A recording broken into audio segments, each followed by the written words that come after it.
శ్రీ గురుభ్యో నమ. వ్యాస విరచిత శ్రీమద్భాగవతంలో దశమ స్కందంలో నేడు మనం 23వ అధ్యాయం చెప్పుకుంటున్నాం. ఇందులో బ్రాహ్మణ పత్నులను శ్రీకృష్ణ పరమాత్ముడు అనుగ్రహించడం, ఈ శ్రీకృష్ణ పరమాత్ముడికి అన్న నైవేద్యాదులన్నీ సమర్పించి బ్రాహ్మణ పత్నులు స్వామివారి యొక్క అనుగ్రహంతో తిరిగి వారి యొక్క ఆశ్రమాలకి నివాసాలకి వెళ్ళడం జరిగింది. వెళ్ళేటప్పుడు కూడా వాళ్ళు సందేహించారు. వాళ్ళని కాదని మేము నీ దగ్గరికి వచ్చాము కృష్ణ, మళ్ళీ వాళ్ళు మమ్మల్ని స్వీకరిస్తారా లేదా అనే సందేహం వెలిబుచ్చారు బ్రాహ్మణ పత్నులు. శ్రీకృష్ణ పరమాత్ముడు నిస్సందేహంగా వెళ్ళమన్నారు. ఎందుకంటే ఎప్పుడైతే వారి అనుగ్రహం కలిగిందో మీ వలన అక్కడ వాళ్ళకు కూడా పరివర్తన కలిగింది మనసులో. ఆ బ్రాహ్మణులకి మనసులో ఎటువంటి పరివర్తన కలిగింది అనేటువంటిది నేడు చెప్పుకోబోయేటువంటి శ్లోకాలలో వ్యాసుడు వివరిస్తున్నాడు. అంటే వాళ్ళు బ్రాహ్మణులు పశ్చాత్తాపడటం, వీళ్ళు వెళ్ళారు మనం వెళ్ళలేకపోయామే అనేటువంటి తపన ఇప్పుడు వీళ్ళలో కలిగింది. స్వామివారి అనుగ్రహం మనం పొందలేకపోయామే అనే తపన బ్రాహ్మణుల్లో కలిగింది. ఆ శ్లోకాలు నేడు మనం చెప్పుకుంటున్నాం. ముందుగా భగవత్ స్మరణ చేసుకుని ప్రారంభించాం. ఓం శుక్లాంబరధరం విష్ణుం శశివర్ణం చతుర్భుజం ప్రసన్నవదనం ధ్యాయేత్ సర్వవిఘ్నోపశాంతయే. వ్యాసం వసిష్ఠనప్తారం శక్తేః పౌత్రమకల్మషం పరాశరాత్మజం వందే సుఖతాతం తపోనిధిం. వ్యాసాయ విష్ణురూపాయ వ్యాసరూపాయ విష్ణవే నమో వై బ్రహ్మనిధయే వాసిష్ఠాయ నమో నమః. నారాయణం నమస్కృత్య నరం చైవ నరోత్తమం దేవీం సరస్వతీం వ్యాసం తతో జయముదీరయేత్. హరే కృష్ణ హరే కృష్ణ కృష్ణ కృష్ణ హరే హరే. ఈ 23వ అధ్యాయంలో మనం నిన్నటి ప్రవచనం రోజున 34 శ్లోకాల వరకు పూర్తి చేసుకున్నాం. భగవానపి గోవిందస్తేనైవాన్నేన గోపకాన్ చతుర్విధేనాశయిత్వా స్వయం చ బుభుజే ప్రభుః. స్వయం చ బుభుజే ప్రభుః. భగవానపి గోవింద తేనైవ అన్నేన, వాళ్ళు తెచ్చినటువంటి చతుర్విధమైనటువంటి ఆహారాలు ఏవైతే ఉన్నాయో భక్ష్య భోజ్య చోష్య లేహ్య పదార్థాలు చతుర్విధేన, ఈ 4 రకాలైనటువంటి పదార్థాలతో కూడినటువంటి మహా నివేదనని చతుర్విధేన గోవింద తేనైవ అన్నేన, ముందు ఎవరు పెట్టారంటే ముందు గోపకాన్ సమర్పయిత్వ, ముందు గోపాలకులే ఆకలితో ఉన్నారు పాపం వాళ్ళు. కృష్ణ ఆకలిస్తుంది, కృష్ణ అన్నం కావాలని ముందు అడిగింది వాళ్ళే. లేకపోతే ఈయనకెందుకు, ఈయనకి అసలు అక్కర్లేదు కూడా. కాకపోతే కేవలం మానవ లోకంలో ఉన్నారు కాబట్టి ఆ లీలను చూపిస్తున్నారు అంతే. గోవింద తేనైవ అన్నేన గోపకాన్, చతుర్విధ భక్ష్యభోజ్యాలతో ఉన్నటువంటి ఆ చతుర్విధమైనటువంటి పదార్థాలని ముందు గోపాలకులకి ఆశయిత్వా,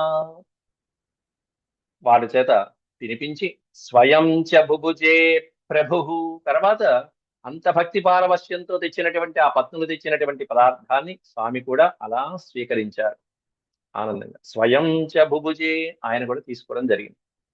ఈ విధంగా ఏవం లీలా నరవపు నృలోకమనుశీలయన్, ఏవం లీలా నరవపుర్నృలోకమనుశీలయన్ రేమే గోపీనాం రమయన్ రూపవాకృతైః. ఏవం లీలా నరవరవపు, లీలామానుష విగ్రహంలో వచ్చినటువంటి జగన్నాటక సూత్రధారి నృలోకమనుశీలయన్, నృలోకం మానవలోకంలో ఉండేటువంటి కట్టుబాట్లు, మానవలోకంలో ఉండేటువంటి పద్ధతుల్ని అనుగుణంగా ప్రవర్తిస్తున్నట్టుగా కనిపిస్తారు స్వామి. ఈ విధంగా వాళ్ళతో పాటు కలిసిపోయి, వాళ్ళతో పాటు తింటూ, వాళ్ళతో పాటు చిందులేస్తూ సామాన్యమైనటువంటి మానవ జీవితాన్ని గడుపుతూ ఆ పరమాత్మ గోపీనాం రమయన్, గోవులని గోపాలకుల్ని సంతోష పెడుతూ ఈయన కూడా ఏమీ సంతోషంగా ఉన్నట్టు. ఈయన కూడా సంతోషంగా ఉన్నాడు. ఆ లీలల్ని ప్రదర్శిస్తూ ఎక్కడ ఏ లీలలు ప్రదర్శించాలో ఆ లీలల్ని ప్రదర్శిస్తూ వాళ్ళని రంజింపజేస్తూ వారి అలౌకికమైనటువంటి ప్రేమలను చూసి వారి అలౌకికమైనటువంటి భక్తి పారవశ్యాలను చూసి స్వామి ఆనందిస్తున్నాడు. అక్కడ ఆయన కూడా సంతృప్తి చెందుతున్నాడు వాళ్ళతో పాటు. అట్లా ఉండగా ఆ తర్వాత ఈ బ్రాహ్మణ పత్నులు తిరిగి వచ్చేటప్పటికి వాళ్ళు స్వీకరించారు అక్కడ బ్రాహ్మణులు. కానీ వాళ్ళల్లో పరివర్తనం కలిగింది. ఇది స్వామి యొక్క అనుగ్రహం అంటే. ఎప్పుడైతే స్వామి అనుగ్రహం పొంది ఆ బ్రాహ్మణ భక్తులు వచ్చారో ఆ భార్యను చూసి ఆ స్త్రీలను చూసి వీళ్ళు సిగ్గు తెచ్చుకున్నారు పాపం. వీళ్ళు ధన్యాత్ములు కదా, నిజంగా స్త్రీలు ధన్యాత్ములు. ఇట్లాంటి వాళ్ళని మనం అర్ధాంగిగా కలిగినట్టుకు మనం ధన్యులమయ్యాం ఈ రోజు అని చెప్పి పురుషులు భావించుకుంటున్నారు అక్కడ బ్రాహ్మణులు. ఇట్లాంటి స్త్రీలని భార్యలుగా పొందినందుకు మనం ధన్యులమయ్యాం అని చెప్పి వాళ్ళలో అంత ఆ విధమైనటువంటి పరివర్తన కలిగించారు స్వామి అక్కడ.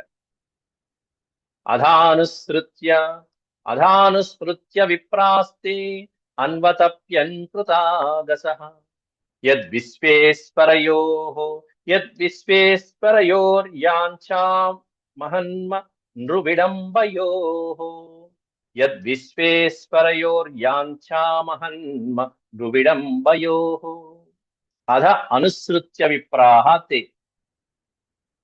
ఆ వచ్చినటువంటి బ్రాహ్మణ భక్తులను చూసి బ్రాహ్మణులు భర్తలందరూ కూడా అన్వతప్యన్ అతప్యన్ లోపల వాళ్ళల్లో వాళ్ళు తప్పించిపోయారట, బాధపడిపోయారట. అయ్యో అపరాధం చేశామే, మనం ఎంత పెద్ద తప్పు చేశాము, ఎంత దోషం చేశాము, అపరాధం చేశామే, సామాన్యమైనటువంటి మానవుల వలె మనం ప్రవర్తించామే అని చెప్పి వాళ్ళలో వాళ్ళు బాధపడుతున్నారు. ఎందుకంటే యద్విశ్వేశ్వరయోః వాళ్ళిద్దరు ఎట్లాంటి పురుషులు, బలరామకృష్ణ ఇద్దరు కూడా లోక కళ్యాణాన్ని గావించడానికి మహాపురుషులైనటువంటి వాళ్ళు కేవలం సాధారణమైనటువంటి మానవ మాతృలాగా నృవిడంబయోః అన్నారు అక్కడ. అంటే మానవ మాతృలాగా సామాన్యమైనటువంటి గోపాలకుల వలె ఆ యదువంశంలో జన్మించి ఈ విధంగా లీలలు చేస్తున్నారే. కాబట్టి అట్లాంటి దివ్య పురుషుల పట్ల మనం అపరాధం చేశామని ఇప్పుడు తెలుసుకున్నారు, గ్రహించారు. వాళ్ళు దివ్య పురుషులు. అట్లాంటి దివ్య పురుషులకి మనం వాళ్ళు పైగా వచ్చి మరి మన ప్రాంతానికి వచ్చి మరి ఆకలిగా ఉన్నదని చెప్పి అర్థిస్తుంటే వాళ్ళ అభ్యర్థనని మనం తిరస్కరించి మనం ఎంత పాపం మూట కట్టుకున్నామో కదా అని చెప్పి వాళ్ళల్లో ఇప్పుడు ఆ పరివర్తనం అనేటువంటిది కలిగింది. ఆ పరివర్తనము, ఆ పశ్చాత్తాప పడటము మొదలైనటువంటి ఆ పశ్చాత్తాప పడితే చాలు స్వామి అనుగ్రహించినట్టే లెక్క. ఆ స్త్రీలను చూసి వచ్చినటువంటి స్త్రీలను చూసి ఎంతో ఆనందంగా వచ్చారు వాళ్ళు. పైగా స్వామి దర్శనం అయిపోయింది. దృష్ట్వా స్త్రీణాం భగవతి కృష్ణే భక్తిమలౌకికీం. భగవతి కృష్ణే, ఈ భగవత్ శబ్దం సప్తమి విభక్తి భగవతి అంటే భగవంతుని యందు. అందులో కూడా ఏ భగవంతుడు? కృష్ణస్వామి యందు అలౌకికమైనటువంటి భక్తి, అద్భుతమైనటువంటి భక్తి. అట్లాంటి ఆ అలౌకికమైనటువంటి భక్తి పారవస్యాలు కలిగినటువంటి స్త్రీణాం దృష్ట్వా వారి స్త్రీలను, వారి భార్యలను చూసుకుని ఆత్మానం చతయా హీనమనుతప్తాః. ఎందుకు మన జన్మ? ఆత్మానం హీనం, వారి జన్మ ముందు మన జన్మ వృధా, హీనాతిహీనమైనటువంటి జన్మ కదా అని భావించారండి అక్కడ బ్రాహ్మణులు. ఆత్మానం చతయా హీనమనుతప్తా వ్యగర్హయన్ వ్యగర్హయన్. చి, ఎందుకు పాడు జన్మ మన జన్మ, చి చి చి. ఆ చీ అనుకోవడం తర్వాత శ్లోకంలో వస్తుంది. ధిక్ ధిక్ ధిక్ అంటారు. చీ అంటే సంస్కృతంలో ధిక్ అన్నారు. దృష్ట్వా స్త్రీణాం భగవతి కృష్ణే, వాళ్ళకు ఉన్నటువంటి అద్భుతమైనటువంటి ఆ భక్తి పారవస్యం మనసులో అనునిత్యము ఆ పరమాత్మని ఇన్నాళ్ళు నింపుకుని వాళ్ళు ఈ విధంగా స్వామివారి దగ్గరికి వచ్చేటప్పటికి ఒక్కసారి మనల్ని కూడా కాదనుకుని వెళ్ళారు అంటే ఇన్నాళ్ళు వాళ్ళు ఎంత నిగ్రహించుకున్నారో అనేది అర్థం చేసుకున్నారు బ్రాహ్మణులు. అక్కడ అర్థం చేసుకున్నారు. అంటే వాళ్ళల్లో ఆ భగవంతుడి పరమాత్మ మీద ఉన్నటువంటి భక్తి పారవశ్యాలు అనేటువంటివి అర్థం చేసుకుని వాళ్ళకు ఉన్నటువంటి ఆ పాటి జ్ఞానం మనకి లేదే అని ఆత్మానం వాళ్ళల్లో వాళ్ళు తయా హీన అనుతప్త, హీనం అనుతప్త, మనం వాళ్ళకంటే అధమ స్థాయి వాళ్ళము అనేటువంటి అర్థం చేసుకున్నారు బ్రాహ్మణులు. పాపం అక్కడ పశ్చాత్తాప పట్టం అంటారు దాన్ని. నిందించుకుంటూ వాళ్ళల్లో వాళ్ళ ఆ విధంగా నిందించుకుంటూ ఎందుకు ఇంకా మన జన్మ, బ్రాహ్మణ జన్మ ఎత్తాం, వేదాలు చదువుకున్నాం, శాస్త్రాలు చదువుకున్నాం, యజ్ఞయాగాలు చేశాం, రోజు సంధ్యావందనం అగ్నిహోత్రం నిష్ఠ, ఎందుకు? ఆ పరమాత్ముడి యొక్క దర్శన భాగ్యం కలగనప్పుడు ఇవన్నీ దేనికి అన్నంత స్థాయిలో ఇప్పుడు పశ్చాత్తాపడుతున్నారు. 39వ శ్లోకంలో అది వర్ణిస్తున్నారు. దిగ్జన్మనస్త్రివృద్విధా దిగ్జన్మనస్త్రి వృద్విద్యాం వృద్విద్యాం విద్యలు సమస్తమైనటువంటి విద్యలు. అలాగే త్రీ అనేటువంటి పదం పెట్టారు అక్కడ. త్రీ అంటే మూడు జన్మలు. దిక్ జన్మ, దిక్ అంటే చి పాడు జన్మ. ఏమిటి జన్మ మంది? పైగా ఒక జన్మ కాదు, మూడు జన్మలు ఇచ్చాం మనం, ఒక జన్మ కాదు అని బ్రాహ్మణులు అనుకుంటున్నారు. దిగ్జన్మ నహ, నహ అంటే మన యొక్క జన్మ ఎన్ని జన్మలు? మూడు జన్మలు ఇచ్చాం, ఒకటి కాదు, రెండు కాదు, మూడు. దిగ్జన్మనస్త్రి వృద్విద్యాం దిగ్వ్రతం దిగ్బహుజ్ఞాత్ దిగ్బహుజ్ఞతాం బహుజ్ఞతాం. జ్ఞ అంటే జ్ఞానం, బహుజ్ఞతాం అంటే అనేకమైనటువంటి శాస్త్ర పరిజ్ఞానాలు ఉన్నాయి. ఎందుకు? ఏం కొట్టుకోను, నెత్తినేసి కొట్టుకోవడానికి. దిక్ బహుజ్ఞతాం దిక్కులం దిక్కులం. ఎందుకు? మన వంశాల, ఓ మన సూర్యవంశం చంద్రవంశం అన్నట్టుగా మనం భావించుకుంటున్నాం. ఏమిటి మన జన్మ? ఏమిటి మన వంశం? ఏమిటి మన కులం? దిక్కులం దిక్క్రియా దాక్ష్యం విముఖ ఏ త్వదధోక్షజే. అధోక్షజుడు అచ్యుతుడు శ్రీకృష్ణ పరమాత్ముడి యొక్క పాద పద్మాలకి సమర్పించినటువంటి ఈ జన్మ, ఈ అవతారము, ఆ భక్తి లేనటువంటి ఇవన్నీ దేనికి? ఇంకా ఈ సంస్కారాలు. దిక్ జన్మ నహ త్రిహి, మన యొక్క మూడు జన్మలు వృధానే కదా. ఏమిటా మూడు జన్మలు అంటే, అక్కడ బ్రాహ్మణుడు పుట్టంగానే బ్రాహ్మణ జన్మగా ముందుగా మొదటి జన్మ ఎత్తినాడు. 8వ సంవత్సరం లోపల అక్కడ ఉపనయన సంస్కారాలు జరిగినప్పుడు అప్పుడు అతడికి ద్విజుడు అనేటువంటి పేరు వస్తుంది. ద్విజ అంటే రెండవ జన్మ ఎత్తినవాడు. జ అంటే జన్మ. ద్విజ, పంకజ, వారిజ, వనజ. జ అంటే జన్మ. ద్విజుడు అంటే రెండవ జన్మ ఎత్తిన. ఇప్పుడు ఉపనయన సంస్కారం జరిగితేనే. కొంతమంది పిల్లలకి ఉపనయన సంస్కారం కూడా చేయట్లా, వాళ్ళు మొదటి అవతారంలోనే ఉండిపోతున్నారు. గాయత్రి మంత్రోపదేశం కూడా జరగట్లేదు వారికి. ఎంత ఇబ్బంది పడుతున్నారు. కాబట్టి 8వ సంవత్సరంలో మాక్సిమం 15 సంవత్సరాల లోపు చేసేయాలి తప్పనిసరిగా. ఇక అది రెండో జన్మ. ఆ గాయత్రి మంత్ర సంస్కారంతో అక్కడ గురుకులానికి వెళ్లి గురువు గారి దగ్గర కూర్చుని వేద విద్యలు, స్వాధ్యాయ ప్రవచనాలు మొదలైనటువంటివన్నీ అభ్యాసం చేసుకుంటూ సమస్త శాస్త్రాలు చదివిన తర్వాత అతడు విప్రుడు అనేటువంటి పేరు తెచ్చుకుంటాడు. ముందు బ్రాహ్మణుడుగాను మొదటి జన్మ, రెండో జన్మ విప్రుడుగాను, రెండో జన్మ ద్విజుడుగాను, మూడో జన్మ విప్రుడుగాను పేరు తెచ్చుకుంటాడు. అట్లాంటి 3 జన్మలు. ఎందుకు ఆ జన్మలు? స్వామివారి అనుగ్రహం లేకుండా, స్వామివారి మీద భక్తి పారవస్యం లేనటువంటి ఈ జీవితము, ఈ మనస్సు, ఈ దేహము వృధా కదా. దిక్ దిక్ అంటే చి అని వాళ్ళల్లో వాళ్ళు వాళ్ళ శరీరాన్ని నిందించుకుంటున్నారు, వాళ్ళ జ్ఞానాన్ని నిందించుకుంటున్నారు, వాళ్ళ కర్మలను నిందించుకుంటున్నారు. అంత స్థాయిలో పరివర్తన వచ్చేసింది బ్రాహ్మణులకి. దిక్ జన్మన స్త్రీ విద్యాం, మన వృత్తులు, మన విద్య. ఏం చదువుకున్నా, వేద విద్యలు ఎన్ని చదువుకున్నా, వేదాలు, వేదా శాస్త్రాలు, ఉపనిషత్తులు, ఎందుకు చదువు? ఇంకా చదువు దేనికోసం? పరావిద్య, అలౌకికమైనటువంటి ఆనందాన్ని, ఆ పరమాత్మని చేరుకోవడానికి ఉపయోగించేటువంటి విద్య ఏదైతే ఉంటుందో అది విద్య అంటే. ఓ పక్కన భగవంతుడు మన ఇంటికి గుమ్మం ముందుకు వచ్చి కూర్చుంటే ఆయన్ని వదిలిపెట్టేసి ఈ కర్మలన్నీ చేస్తూ కూర్చున్నామే, ఎంత పొరపాటు చేశాము. ధిక్ వ్రతం, మనము మన వ్రతాలు. ఏం వ్రతాలు చేశాము? ఏమిటి ఈ సంస్కారాలు? రకరకాలైనటువంటి ఆచారాలన్నీ పాటించాం, అద్భుతమైనటువంటి అధ్యయనాలు, నియమనిష్టలతో చేసేటువంటి బ్రహ్మచర్య వ్రతాలన్నీ నియమించాం. ఆ రోజే కలవాలి సంసారం, ఈ రోజే కలవకూడదు. రకరకాల వ్రతాలు, ఏకాదశి వ్రతాలు, పౌర్ణమి, అమావాస్య, ఇష్టులు, ఇట్లాంటి ఈ వ్రతాలు కూడా ఇంకెందుకు? దిక్ బహుజ్ఞతాం అనేకమైనటువంటి శాస్త్ర జ్ఞానాలు ఏవైతే ఉన్నాయో ఈ పాండిత్యం దేనికి? ఏం వెలగబెట్టను? దిక్ కులం దిక్ క్రియాదాక్ష్యం. ఎందుకు? ఇంకా మన కర్మలు, క్రియ చేసినటువంటి యజ్ఞ కర్మలు ఇవన్నీ ఏమైపోయినాయి? బూడిదలో పోసిన పన్నీరే. దిక్ క్రియాదాక్ష్యం విముఖాయే త్వదధోక్షజే. ఇట్లాంటివన్నీ కూడా శ్రీకృష్ణ పరమాత్ముడి యందు భక్తి శ్రద్ధలు లేనటువంటి ఈ జన్మాదులు, ఈ ఔన్నత్యము, ఈ చదువు, ఈ కర్మలు ఇవన్నీ వృధానే కదా. ఎందుకు ఈ జన్మ అని చెప్పి వాళ్ళకి అప్పుడు పశ్చాత్తాపడ్డారు. పోనీ పరిగెత్తుకుంటూ వెళ్దామా అంటే మళ్ళీ వెళ్ళాల. మళ్ళీ స్వామి ఉంటారు లేదో. ఎందుకంటే ఓ పక్కన అపరాధ భయం, తప్పు చేశాం. కానీ ఆయన కరుణామూర్తి కదా, మనల్ని క్షమిస్తాడు కదా అనేటువంటి భావనతో ఉన్నారు పాపం. ప్రాయశ్చిత్త పట్టం అనేటువంటి ముందు ముఖ్యంగా కావాలి. 39వ శ్లోకంలో అది వర్ణించారు. నూనం భగవతో మాయా యోగినామపి మోహిని యద్వయం గురవో నృణాం స్వార్థే ముహ్యామహే ద్విజాః ముహ్యామహే ద్విజాః నూనం భగవతో మాయ. నూనం అంటే తప్పకుండా ఆ భగవంతుడి యొక్క మాయ. ఇదంతా కూడా ఆయన మాయ, ఆయన చేసినటువంటి మాయ. నూనం భగవతో మాయ యోగినామపి మోహిని. మహాయోగులైనటువంటి వాళ్ళని కూడా మోహంలో పడేసేటువంటి మాయ. నిన్న సుందరాకాండ కూడా మనం చెప్పుకున్నాం. యోగినామపి, సామాన్యమైనటువంటి యోగులు కొంతమంది ఉంటారు, మహాయోగులైనటువంటి వాళ్ళు కొంతమంది ఉంటారు. మహాయోగులైనటువంటి వాళ్ళు కొంతమంది ఉంటారు. అట్లాంటి వాళ్ళ తేడా మనకి ఇక్కడ చెప్తున్నాడు.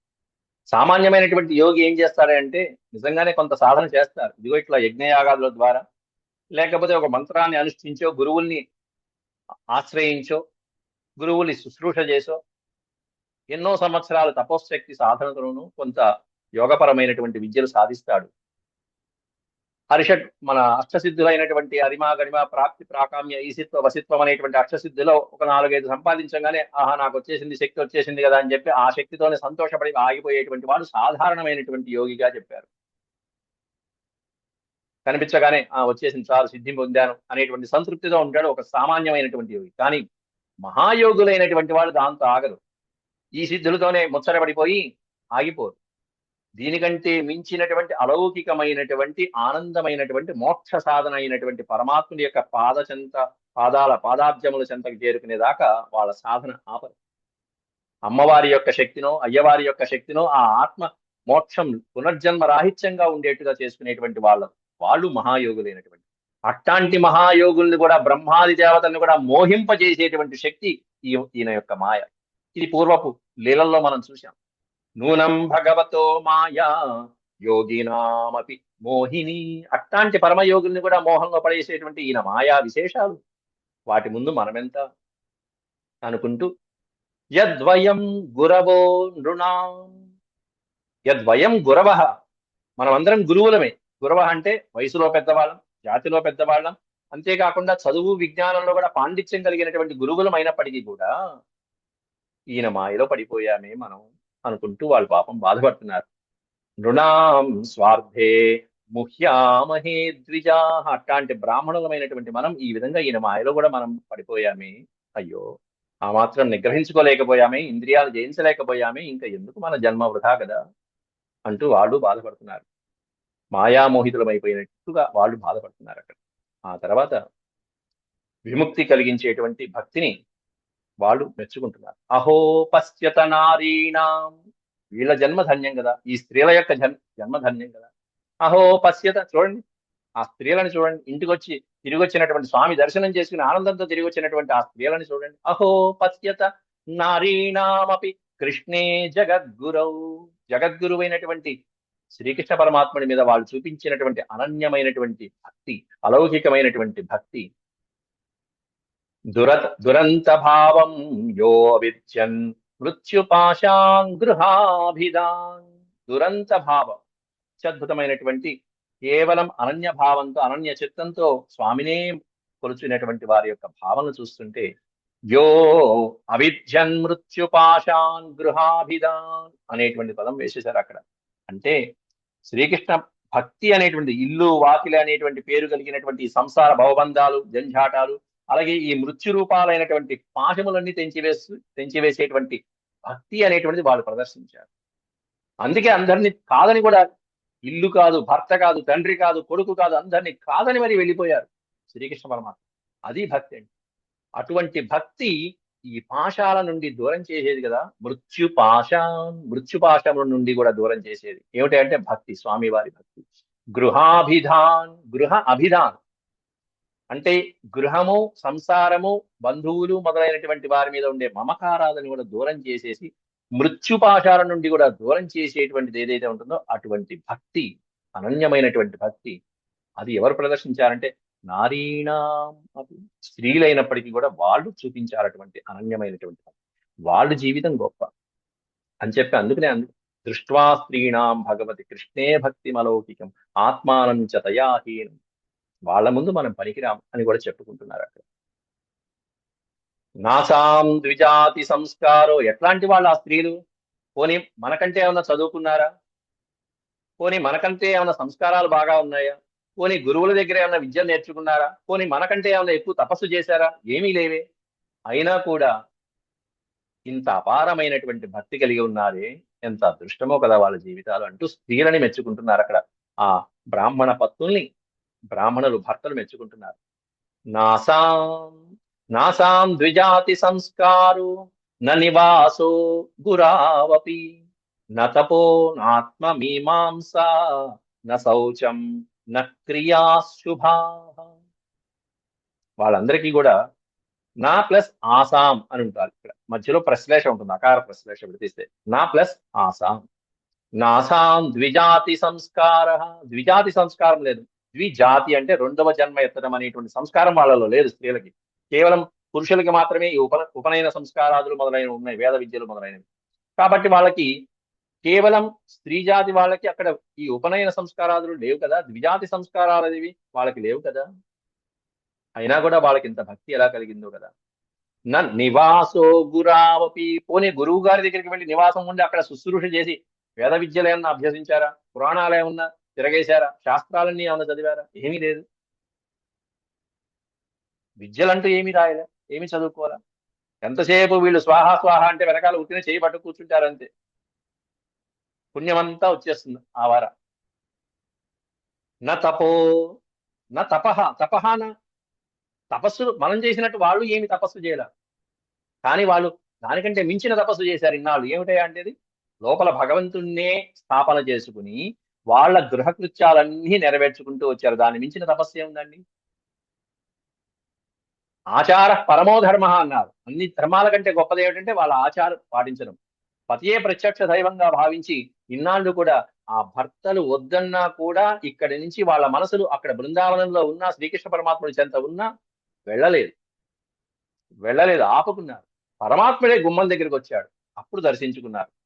న తపో నాత్మమీమాంస. పోనీ ఆత్మ విమర్శ, ఆత్మ విచక్షణ జ్ఞానము, అలాగే ఆత్మ విచారణ జ్ఞానం ఏమన్నా, ఆత్మ తత్వజ్ఞానం తెలుసుకునేటువంటి విద్యలు ఏమన్నా నేర్చుకున్నారంటే అది లేదు వాళ్ళకి. ఏమీ లేకపోయినా వాళ్ళకున్నది ఏమిటంటే ఇవన్నిటికంటే మించినది ఉంది, అదే శ్రీకృష్ణ పరమాత్ముడి మీద భక్తి. మనకేమన్నా ఇవన్నీ ఉన్నాయి, అదొక్కటి లేదు. వాళ్ళకేమన్నా వీటన్నిటిని మించిన శ్రీకృష్ణ భక్తి ఉంది. అట్లా న శౌచం న క్రియా శుభా. పోని శౌచం ఏమన్నా ఉందా అంటే పవిత్రులా అంటే మనంత పవిత్రం ఏమీ కాదు. న క్రియా.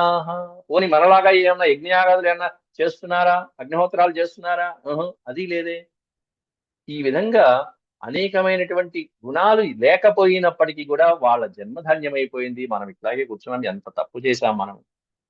శ్రీకృష్ణ పరమాత్ముడు అంతటి వాడు వచ్చి స్వయంగా బలరాముడితో కలిసినటువంటి గోపాలకుడితో సందేశం ఇచ్చి పంపించాడు. పైగా గోపాలకుడు వచ్చి మరీ చెప్పారు, వాళ్ళకేమన్నా ఏమీ లేదు, భక్తి ఒక్కడే ఉంది. మనకేమన్నా అన్నీ ఉన్నాయి, లేనిది ఏమిటంటే భక్తి అని తర్వాత శ్లోకంలో అదే అనుకుంటున్నారు. అథాపి హ్యుత్తమ శ్లోకే కృష్ణే యోగేశ్వరేశ్వరే భక్తిర్దృఢా చాస్మాకం భక్తిర్దృఢా నాస్మాకం సంస్కారాదిమతామపి. భక్తిర్దృఢా నాస్మాకం. మనకి లేనిది ఏమిటంటే నా భక్తి దృఢ. దృఢమైనటువంటి భక్తి మనకి లేదు. అస్మాకం న, మనలో ఇదొక్కటే లేదు. వాళ్ళకి అదే ఉంది. ఇప్పుడు అర్థమైపోయింది వాళ్ళకేమన్నా. అందుకే పరమాత్ముడు స్వయంగా దర్శనం ఇచ్చాడు. ముందు మనల్నే పిలిచాడు, మనదే అపరాధం, మనమే వెళ్ళలా. ఏమిటి అడ్డొచ్చింది? అహం అహం అహం అహంకారం వచ్చింది. అందుకే భగవంతుడి దగ్గరికి వచ్చినప్పుడు అహంకార మమకారాదులు అనేవి ఉండకూడదు. ఆ భగవంతుడు ఎప్పుడు ఏ క్షణంలో ఏ రూపంలో పిలుస్తాడో తెలియదు. కాబట్టి మీ ఆత్మని నమ్ముకోండి చాలు. ఆ క్షణంలో మీ బుద్ధిలో మీ మనసులో మనం తప్పు చేస్తున్నామేమో, ఒకసారి వెళ్దాం, ఆయన్ని కలుద్దాం, ఇది చేద్దాం, భగవంతుడు చెప్పిందేమో అని అనిపించింది అంటే వెంటనే దాన్ని ఆ పని కానీ చేసేది. అంతేగాని కార్యాలు ఉన్నాయి తర్వాత చేద్దామని వాయిదా వేస్తుంటే ఇదిగో ఇట్లా ఛాన్స్ కొట్టేస్తారు ఎవరో ఒకరు. అథాపి హ్యుత్తమ శ్లోకే కృష్ణే యోగేశ్వరేశ్వరి. అందుకని ఆయన యోగేశ్వరుడు, పరమయోగేశ్వరుడు. అట్లాంటి యోగేశ్వరుడు శ్రీకృష్ణ పరమాత్ముడు కేవలం మానవ దేహంలో వచ్చి సామాన్యమైనటువంటి మానవుల్లో కలిసిపోయి ఉత్తమ శ్లోకే. ఉత్తమ శ్లోకుడు అంటే అందరి చేత కీర్తించబడేటువంటి వాడు, ఉత్తమమైనటువంటి కీర్తి కలిగిన వాడు, పుణ్యశ్లోకుడైనటువంటి వాడు అని అర్థం అక్కడ. కీర్తించబడేటువంటి వాడు అయినటువంటి ఆ శ్రీకృష్ణ పరమాత్ముడు ఆయన యందు అస్మాకం న భక్తి దృఢ, మనకి ఆయన మీద గట్టి దృఢమైనటువంటి భక్తి పారవశ్యములు లేకపోవడమే ఇగో దీని కారణం. మిగతావన్నీ ఉన్నాయి. ఏమున్నాయి? సంస్కారాదిమతామపి, సమస్తమైనటువంటి సంస్కారాలు మనకు ఉన్నాయి, విద్యలు ఉన్నాయి. విజుడు, బ్రాహ్మణుడు, విప్రుడు, ఏవైతే 3 స్థాయిలు ఉన్నాయో 3 రకాల జన్మలు మనం పొందాం. జన్మగా బ్రాహ్మణుడిగాను, అలాగే ఉపనయన సంస్కారంతో ద్విజుడిగాను, వేద విద్యాది వినయ విధేయతలు మొదలైనటువంటి వేద విద్య రావటం ఒకటే కాదు, ఆ వేద విద్యని స్వాధ్యాయ ప్రవచనం చేస్తూ దాంట్లో ఉన్నది ఆచరిస్తేనే విప్రుడు. అంతేగాని ఊరికినే వేదం చదువుకుంటే కాదు, దాన్ని ఆచరణలో పెట్టాలి. ఆ వేదాన్ని దాన్ని అమలు చేస్తూ ఇంకొకరికి చెప్తూ ఇంకో నలుగురిని తయారు చేస్తూ తాను అందరికీ ఆదర్శప్రాయంగా ఉంటే అప్పుడు విప్రుడు అనబడతాడు. మహాభారతంలో చాలా సందర్భాల్లో చెప్తారు, బ్రాహ్మణుడు అంటే జన్మకే బ్రాహ్మణత్వం కాదు. అక్కడ ఇలాంటి సద్గుణాలు ఎవరిలో అయితే ఉంటాయో వాళ్ళందరూ బ్రాహ్మణులు అని చెప్పేశారు. ఇలాంటి గుణాలు, ఆచార వ్యవహారాలు, వినయము, విధేయత, మరొకరికి ఆదర్శంగా నిలవడం ఇట్లాంటివన్నీ. కాబట్టి అటువంటి సంస్కారం మనలో లేదు కదా అని చెప్పి చాలా బాధపడ్డారు పాపం వాళ్ళిద్దరు కూడా. ఉపనయనాది సంస్కారాలు ఎన్ని ఉన్నప్పటికీ మనకు ఆ భక్తి ఒకటే ప్రాప్తించలేదు, ఇది మనం చేసుకున్నటువంటి దురదృష్టం కదా అని చెప్పి భావించుకున్నారు అక్కడ బ్రాహ్మణులందరూ కలిసి. తర్వాత 44వ శ్లోకం. నను స్వార్థ విమూఢానాం ప్రమత్తానాం గృహే హయా అహో నః స్మారయామాస గోపవాక్యై సతాం గతి. శ్రీకృష్ణ పరమాత్ముడు స్వయంగా రాకుండా ముందు గోపాలకుల్ని పంపించాడు. గోపాలకుల్ని పంపిస్తే మనం నిర్లక్ష్యం చేశాం, వాళ్ళ ద్వారా మనకి కనువిప్పు కలిగించారు స్వామి అని చెప్పి ఇక్కడ బ్రాహ్మణులు అనుకుంటున్నారు. నను స్వార్థ అవిమూఢానం, మనం మన యొక్క స్వార్థంతో ఆలోచించి మన యజ్ఞాలే గొప్ప, మన వ్రత దీక్షలే గొప్ప, ఈ దీక్షలో ఉన్నప్పుడు యజ్ఞవాటికి దాటి వెళ్ళకూడదు, ఇట్లాంటి కట్టుబాట్లు వ్యవహారాలను చూసి నిజంగానే వెళ్ళకూడదు. కానీ ఆయన పరమాత్ముడు స్వయంగా, ఆయన మించింది ఎక్కడ. అందుకే భగవంతుడు వచ్చినప్పుడు విశ్వాసం ఉండాలి, నమ్మకం తప్పకుండా ఉండాలి. ఆ నమ్మకం ఉంటే పరమాత్ముడు ఎంతైనా చేస్తాడు. స్వార్థావిమూఢేన దీర్ఘం ఉంటే బాగుండేది. స్వార్థ విమూఢానాం ప్రమత్తానాం గృహే హయా. మనం ఎట్లా ఉన్నాం ఆ క్షణంలో? గోపాలకులు వచ్చి మాకు అన్నం పెట్టించండి అని చెప్పి అడిగినప్పుడు మనం ప్రమత్తానం అంటే మత్తులో ఉన్నట్టుగా, మాయలో కమ్మినట్టుగా, మనం గొప్పవాళ్ళం కదా అనేటువంటి అహంకారపూరితంగా ఉన్నాం. అది ప్రమత్తం అంటే. మత్తెక్కినట్టుగా, అది ప్రమత్తం. పిచ్చి. ఏం పిచ్చిలో ఉన్నాం? ఆచార వ్యవహారాలు, యజ్ఞాలు, మనము మన వంశం ఏమిటి, మన గోపాలకుల దగ్గరికి వెళ్ళటం ఏంటి, ఇది ఈ అహంకారంలో ఉన్నాం. మనం గృహకృత్యాలలో ఉన్నాం, గృహ కార్యాలలో ఉన్నాం. కాబట్టి అహో నః స్మారయామాస మన కళ్ళు తెరిపించాడు స్వామి వచ్చి. ఎవరి ద్వారా? గోపవాక్యై సతాం గతి, గోపాలకుల ద్వారా వాళ్ళని పంపించి సత్పురుషుల యొక్క మార్గం ఏమిటో మనకి కళ్ళు తెరిపించాడు స్వామి. ఇది సజ్జన మార్గం, ఇది సత్పురుషుల మార్గం. మీరు రాలేదు, వాళ్ళు వచ్చారు, కాబట్టి వాళ్ళ కనువిప్పు కలిగింది అని, వాళ్ళ వల్ల మీరు ధన్యులు అవుతున్నారని చెప్పి అక్కడ స్వామి వాళ్ళకి అనుగ్రహించేటప్పటికీ వీళ్ళకి ఈ విధంగా పశ్చాత్తాపం కలిగింది. బ్రాహ్మణులు కూడా అనుగ్రహిస్తున్నారు స్వామి. అయినా మనం ఇంత అనుకుంటున్నాం, ఆయనకి సర్వకాముడు కదా, పూర్ణకాముడు కదా, ఆయనకి అసలు భోజన పదార్థాలు అక్కర్లేదు కదా. ఆయన కూడా అడిగాడంటే మనల్ని ఉద్ధరించడానికే కదా అడిగింది. అట్లాంటిది మనం అది కూడా చేజార్చుకున్నామే, ఆ అవకాశం కూడా మనం చేజార్చుకున్నామే అని లబోదిబోమంటున్నారు పాపం బ్రాహ్మణులు అక్కడ. అన్యథా పూర్ణకామస్య, ఆయన శ్రీకృష్ణ పరమాత్ముడు పూర్ణకాముడు, ఆయనకి తీరని కోరికే ఉంటుంది. సర్వకామాలు ఇచ్చేటువంటి వాడు, ప్రదాత. అందరికీ ఏది కావాలంటే అది ఇచ్చేటువంటి వాడు, భక్తి పారవశ్యులైనటువంటి భక్తులకి ఏది కావాలంటే అది ప్రసాదించేవాడు. అట్లాంటి పూర్ణకాముడైనటువంటి ఆయనకి మనమేమి ఇవ్వగలం? అయినా వచ్చి అడిగాడు కదా. అన్యథా పూర్ణకామస్య కైవల్యాద్యాశిషాంపతే.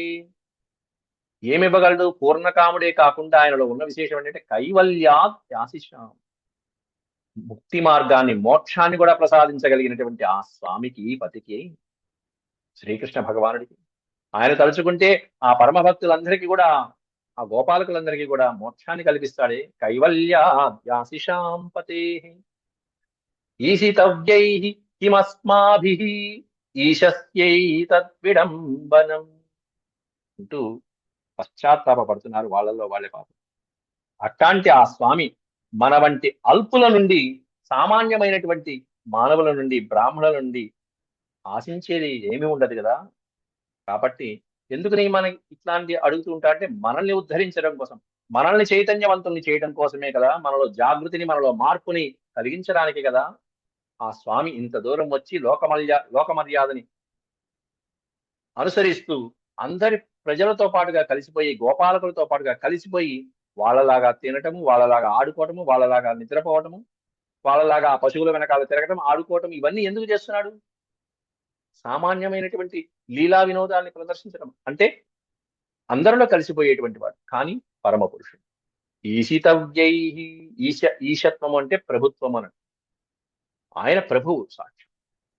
అటువంటి ఈశిత్వం అనేటువంటిది ఉన్నప్పటికీ కూడా కిం అస్మాభిః, మన దగ్గరికి ఎందుకు వచ్చి అడిగాడంటే మనల్ని ఉద్ధరించడానికి.